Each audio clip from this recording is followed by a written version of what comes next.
பிரியமானவர்களே, இயேசு கிறிஸ்துவின் இணையற்ற நாமத்தில் உங்களை வாழ்த்துகிறேன். இந்த மன்னாற்றுடைய இந்த டெய்லி பாட்காஸ்டை கேட்கிற உங்கள் ஒவ்வொருவரையும் கர்த்தர் ஆசீர்வதிப்பாராக. சங்கீதம் 27:4 இப்படியாய் கூறுகிறது: கர்த்தரிடத்தில் ஒன்றை நான் கேட்டேன், அதையே நாடுவேன்.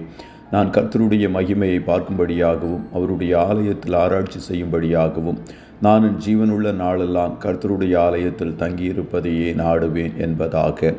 ஒன்றை நான் நாடுவேன், one thing have I desired என்ற தலைப்பின் கீழ் இன்றைய மன்னாவை தியானிக்கப் போகிறோம். மார்த்தாள் இயேசுவினிடத்தில் கற்றுக்கொண்டது தேவையானது ஒன்று. அது இயேசுவின் பாதத்தில் அமர்ந்து அவர் வசனத்தை கேட்பது. அதுபோல தாவீது ஒன்றை கர்த்தரிடத்தில் நாடுகிறான். அது கர்த்தருடைய ஆலயத்தில் தங்கியிருந்து அவருடைய மகிமையை பார்க்க வேண்டும் என்பதே அவன் ஆசை வாஞ்சையாய் இருந்தது. அந்த காலத்து ராஜாக்களுக்கு முக்கியமாக 2 ஆசைகள் இருக்கும். ஒன்று, தங்கள் தேசத்தின் எல்லையை விரிவுபடுத்துவது, மற்றொன்று செல்வத்தை குவிப்பது. இஸ்ரவேல் இன்னும் மிகப்பெரிய தேசமாக இருக்கவில்லை. தாவீதும் மிகவும் செல்வந்தரான ராஜாவாகவும் இருக்கவில்லை. ஆனாலும் கர்த்தருடைய பிரசன்னத்தில் வாசம் செய்து அவருடைய அழகை காண்பதே தனது முதன்மையான ஆசை என்று அவர் கூறுகிறார். மேலும் தனது வாழ்நாள் முழுவதும் இதை தேடுவேன் என்றும் அவர் கூறுகிறார். ஒரு காதலி தனது காதலனின் முன்னிலையில் அமர்ந்து அவருடைய அழகை பார்த்து உலகம் முழுவதும் வேறு எதையும் விரும்பாத அளவிற்கு தாவீது கர்த்தருடைய பிரசன்னத்தை நாடினான். இந்நாட்களில் கர்த்தருடைய ஆலயத்திற்கு வந்து அவருடைய பிரசன்னத்தில் இருக்கும் எல்லா வாய்ப்பும் இருந்தும் அவருடைய பிரசன்னத்தை அசட்டை செய்கிற கோடிக்கணக்கான கிறிஸ்தவர்கள் இருக்கிறார்கள். ஆலயத்திற்கு ஆராதனை ஆரம்பிக்கும் முன்னே வந்து அவருடைய பிரசன்னத்தில் நனைய வேண்டும் என்ற வாஞ்சி இல்லாமல் இன்னும் சபையில் ஆராதனைக்கு தாமதமாக வரும் கிறிஸ்தவர்களும் உண்டு. இப்படிப்பட்டவர்களாய் நீங்கள் இருப்பீர்கள் என்றால் உங்கள் முன்னுரிமையை சரிப்படுத்தும் நேரமாக இது காணப்படுகிறது. அதிகமாக கர்த்தருடைய பிரசன்னத்தை, அவருடைய மகிமையை காண வாஞ்சியுங்கள். ஒரு குறிப்பிட்ட ஹைப்பர் மார்க்கெட்டில் மிகப்பெரிய சலுகைகளில் பொருட்களை வாங்கலாம் என்று அறிவித்தார்கள். அந்த சலுகை வெறும் 2 மணி நேரம்தான் இருக்கும் என்றும் கூறினார்கள். அந்த மணி நேரம் சபை ஆராதனை நேரமாகவும் இருந்தது. லட்சக்கணக்கான ஜனங்கள் அந்த ஹைப்பர் மார்க்கெட்டுக்கு ஓடினார்கள்.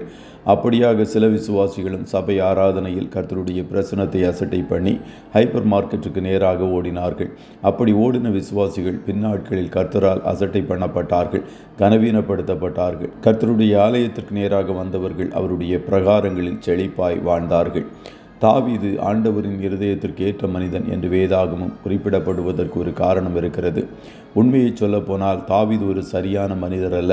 அவர் தனது வாழ்க்கையில் ஒரு காலத்தில் பாவத்தில் ஆழமாக விழுந்து விபச்சாரம் மற்றும் கொலை 2ஐயும் செய்தார். ஆனால் தாவீது மனம் திரும்பிய போது ஆண்டவர் அவரை மன்னித்து அவரை சுத்திகரித்து தோல்வியின் ஆழத்திலிருந்து அவரை உயர்த்தினார். மேலும் அவரை தனது இருதயத்திற்கு ஏற்ற மனிதன் என்றும் அழைத்தார். இதற்கொரு காரணம், தாவீதின் இதயத்தின் ஆழத்தில் தனது ஆண்டவரின் மீது ஒரு தீவிர அன்பு இருந்தது. 1 சாமுவேல் 16:7 ஆண்டவர் மனிதனின் இருதயத்தை பார்க்கிறார் என்று தெளிவாக கூறுகிறார். மேலும் இந்த வார்த்தைகள் உண்மையில் தாவீதை பற்றி பேசப்பட்டதற்கு முக்கியத்துவம் இல்லாமல் இல்லை. எனவே கர்த்தர் மீதான அன்பு என்பது கிறிஸ்தவ வாழ்க்கையில் மிக உயர்ந்த முன்னுரிமைகளில் ஒன்றாகும்.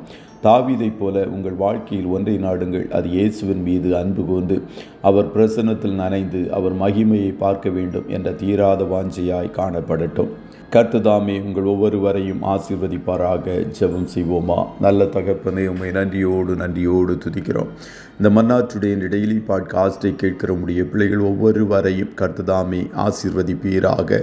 அப்பா, நாங்கள் தாவீதைப் போல உம்முடைய சமூகத்தை அதிகமாய் வாஞ்சிக்க கர்த்தர் எங்களுக்கு நீர் உதவி செய்யும்.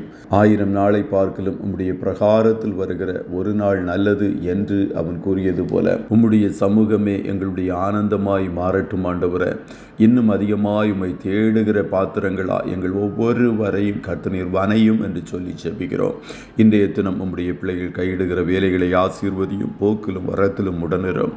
கண்ணின் மணி போல காத்துருளும். ஆட்டுக்குட்டியானவருடைய இரத்தத்தின் பாதுகாப்பிற்குள்ளாய் ஒவ்வொருவரையும் கொடுத்து இயேசுவின் நாமத்தில் வாழ்த்தி ஜெபிக்கிறோம் நல்ல பிதாவே. ஆமென்.